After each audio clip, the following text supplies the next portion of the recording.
সাল 2071 হচ্ছে নতুন করে এক নির্বাচন। 2071 সালে 2 লক্ষ মা বোনের ইজ্জতের বিনিময়ে সার্বভৌমত্বের রোজা নামাজ হজ জাকাত কিচ্ছু লাগবে না, দানের শেষে ভোট দিলে বেঁচে যাবে। নামাজ পড়ে কিতা করতাম যদি একটা ভোট দিলে যদি টিকিট।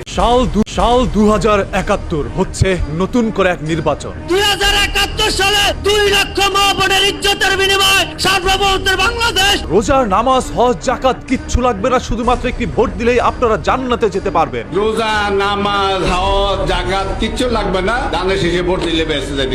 তখন মানুষ চিন্তা করছে ভোট দিলে যদি জান্নাতে যাওয়া যায় তাহলে আমরা নামাজ পড়বো কেন? ওয়াতলা নামাজ পড়ে কিতা করতাম যদি একটা ভোট দিলে যদি টিকিট পাওয়া লাগে। কেউ কার্ড দিয়ে মানুষের ভোট নিতে চাচ্ছে, কৃষক কার্ড থাকলে হাতে সেবা পাবো সাথে সাথে। কেউ আবার সরাসরি টাকা দিয়ে ভোটটাকে কিনে নিচ্ছে। 500 টাকা দিছে কিছু খানার লাই। এই আল্লাহর হাতে 500 দিছি, কিছু কিনে নিয়ে এসে দিন। হ্যাঁ, আর এবার দাড়ি পাল্লে তো ভোট দেবেন ইনশাআল্লাহ। আরে 100%। কেউ আবার জান্নাত দেওয়ার আশা দেখিয়ে ভোট নিতে চায়।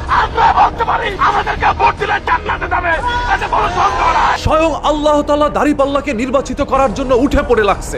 আল্লাহ যেন নিজেই দাড়িপাল্লাকে প্রতিষ্ঠিত করার জন্য এইবারই উঠা বেড়ে লাগছে। কিন্তু কেন আল্লাহ তাআলা তাদেরকে নির্বাচিত করার জন্য উঠে পড়ে লাগলো?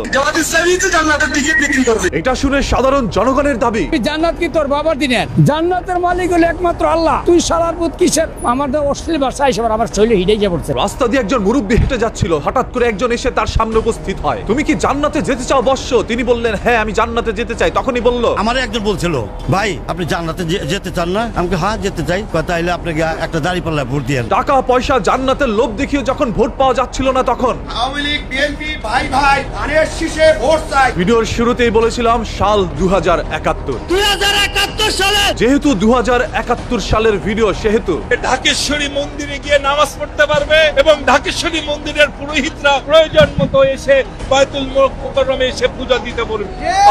ঢাকেশ্বরী মন্দিরে গিয়ে নামাজ পড়তে পারবে আর বাইতুল মুকাররম মসজিদে এসে তারা পূজা করতে পারবে। নাউজুবিল্লাহ। শুধুমাত্র ভোট চাওয়ার জন্য একের পর এক মানুষ এইভাবে বিকৃত হচ্ছে। এজন্য নামাজ রোজা হজ যাকাত কালেমা চাইতে আপনি মুসলিম রাষ্ট্রের নেতা নির্বাচন করা সব খরচের বড় খরচ। আর এইগুলো শুনে মানুষের মনের মধ্যে এই ধরনের বিভ্রান্ত সৃষ্টি হচ্ছে। ইলেকশনটাও পাস করে দেন, ইলেকশনের পরে দেখবেন আমি কি রূপ আমার দারুণ রূপ দেখবেন আমার তো। একজন এমপি পদপ্রার্থী বলছে শুধুমাত্র ইলেকশনটা আমাকে পার করে দেন, তারপরে আমার জাউরা রূপটা দেখতে পারবেন। মানে এখন তিনি আপনাদের সামনে টুপি পাঞ্জাবি পরে একজন মুসল্লি, তবে নির্বাচনে পাশ করার পরে তার আসল রূপটি আপনারা দেখবেন। যে রূপ দেখার পর নিজেরাই বলবেন আরে নতুন করে আসলো এক স্বৈরাচার। সেদিন তারাই করবে আপনাদের স্বপ্নকে ছারখার। চামড়া তুলে দেওয়া হবে। কোন মায়ের দুধ চাই আমাদের সামনে কথা বলে।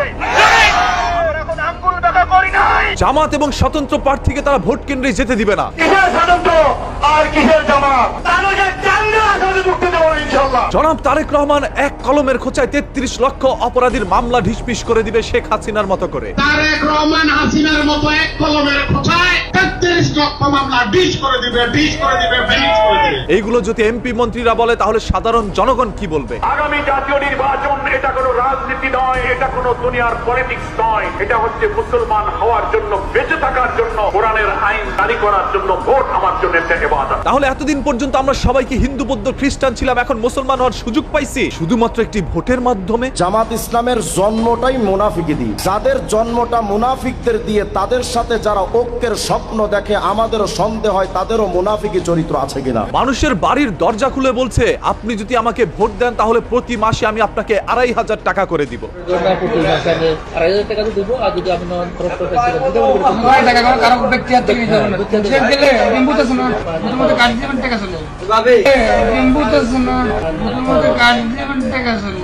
যদি এই কার্ডটি এটিএম বুথে ঢোকানোর পর টাকা বেরিয়ে আসতো তাহলে আপনার পকেট কেন আজ শূন্য? তারেক রহমান এমন একটা ডিভাইস তৈরি করতেছে যেটা আপনি দুদিনে আগ থেকে বলতে পারবেন আগামী কালকে বৃষ্টি হবে। আমরা তো সবাই আবহাওয়া বার্তা দেখেই জানতে পারি কবে বৃষ্টি হবে, কবে রোদ উঠবে। নতুন করে কেন মেশিন বানানোর দরকার? কারণ সেই মেশিনের মাধ্যমে আসবে নতুন এক সরকার। আমরা বিএনপি ছাত্রদল সমস্ত মিলে খালেদাকে এই দেশ থেকে উৎখাত করেছি। তারা বিএনপি ছাত্রদল সবাই মিলে নাকি দেশ থেকে খালেদা জিয়াকে উৎখাত করেছে। একজন সিনিয়র নেতার মুখে এই ধরনের বক্তব্য শুনলে আসলে খুবই লজ্জা লাগে। প্রধানমন্ত্রী এবং শেখ হাসিনার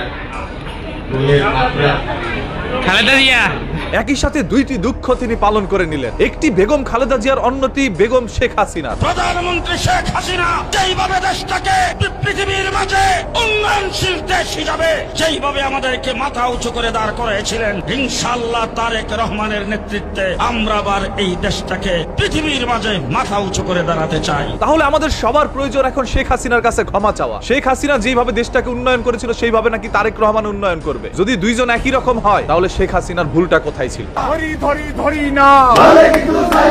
বিএনপির একটি প্রোগ্রামের মধ্যে তারা নিজেরাই বলছে এই মুহূর্তে দরকার শেখ হাসিনা সরকার। এই মুহূর্তে দরকার বিএনপি সরকার। তবে দুঃখের বিষয় তারা কেউ ভোটার নয়।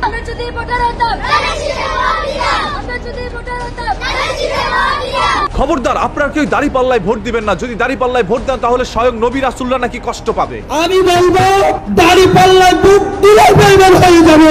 আপনার কারণে যদি মোদি আমার কষ্ট পায়, কুদাতির কসম আপনার ঈমান নষ্ট হয়ে যাবে। কথা বলেন ঠিক কিনা? যদি দাঁড়িপাল্লায় ভোট দিতে না পারি তাহলে ভোটটা দিব কারে? জনাব তারেক রহমানের স্ত্রী মরহুমা খালেদা জিয়া নাউজুবিল্লাহ, মাকে বানিয়ে দিল তারেক রহমানের বউ। মৃত্যুতে আজকের এই মিলাদ ও দোয়া মাহফিল। একজন সিনিয়র নেতা হওয়ার পরেও এই ধরনের কথা কি কোনোভাবে মানা যায় ভাই? এগুলো কি তারা ইচ্ছাকৃত ভাবে বলে নাকি অনিচ্ছাকৃত ভাবে হয়ে যায়? বাংলাদেশ জামায়াত ইসলামী এমপি প্রার্থী হয়েছে আপনারা সবাই এখানে তো আপনি কি জানাজা আসছেন না? না। একজন মানুষ ভাই দুনিয়া থেকে বিদায় নিয়েছে, তার শেষ জানাজার নামাজে একজন এমপি প্রার্থী গিয়ে বলছে আপনারা আমাকে ভোট দিয়ে নির্বাচিত করেন। তখন ওইখানকার মানুষ সেটা নিয়ে প্রতিবাদ জানায়। মানে মানুষ ভোটের নেশায়, মানুষ ক্ষমতার নেশায় কি না করতে পারে সেটা এইগুলোই আমাদের চোখ খুলে দেয়। প্রকৃত বন্ধু এরকমই হতে পারে, এক বন্ধু আরেক বন্ধুর গায়ের মধ্যে আতর লাগিয়ে দিচ্ছে, সেই সুবাসে চারদিকটা ভরে যায়। তবে জামায়াতের একটি আসন এই কারণে খালি যায়।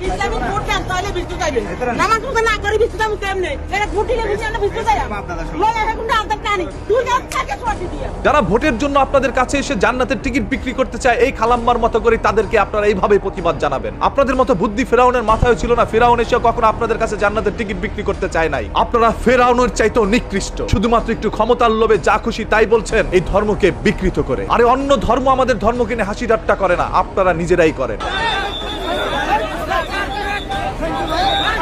জনাব তারেক রহমানের কাঁধের মধ্যে হাত দিয়ে একটি ছেলে ছবি তুলছিল। 2071 সাল হোক আর 2026 সাল হোক, আমরা এরকম একটি বাংলাদেশ চাই, যেই বাংলাদেশে একটি দলের চেয়ারম্যানের ঘাড়ের মধ্যে হাত দিয়ে একটি বাচ্চা ছবি তুলতে পারে, যেই দলের চেয়ারম্যান একটি হুজুরকে বসতে দেওয়ার জন্য চেয়ারটাকে এগিয়ে দেয়, যেই দলের চেয়ারম্যান মসজিদ মাদ্রাসার মধ্যে গিয়ে হুজুরদের সাথে বৈঠক করে, যেই দলের চেয়ারম্যান হুজুরদের লম্বা বক্তব্য শোনার পরও বলে মাইকটা এখন নিও না, তার বক্তব্য শেষ করতে দাও, আমরা আরো ধৈর্য ধরে তার কথা শুনতে রাজি। হ্যাঁ, সেই চেয়ারম্যান জনাব তারেক রহমান। তারেক রহমান দেশের মাটিতে পা রাখা পর্যন্ত এখন পর্যন্ত কোনো ভুল না করলেও বিএনপির অসংখ্য নেতাকর্মীরা ভুলে ভরপুর। তাই বিএনপির পতন বিএনপি নিজেই ঘটাবে। বিএনপি নিজেরাই যথেষ্ট নিজেদেরকে নিশ্চিহ্ন করার জন্য। আপনারা কাদেরকে যা খুশি তাই বলতে পারেন, তবে কাদেরের কথাটি সত্য। সেইভাবে জামায়াত ইসলামের শত্রু বিএনপি নয়, জামায়াত ইসলামের শত্রু হুজুরদের মাঝখানেই রয়। হুজুররাই হুজুরদের পতন ঘটাবে, অন্য কোন দলের হাতে নয়। দেশের পরিস্থিতি ভালো না তো, বাড়ি বাড়ি জান্নাতের টিকিট ব্যস্ত আছে। সকল সত্য তথ্য জানার জন্য চ্যানেলটিকে সাবস্ক্রাইব করে রাখুন। আপনার মনে থাকা বলতে না পারা শব্দ এই কণ্ঠস্বরের মাধ্যমে আমি আপনাদের সামনে প্রকাশ করব। যেই কথা জানেনি পুরো জাতি, আপনার আমার এলাকায় রয়েছে কত সংখ্যক নেতা পাতি, সব সত্য বেরিয়ে আসবে রাতারাতি।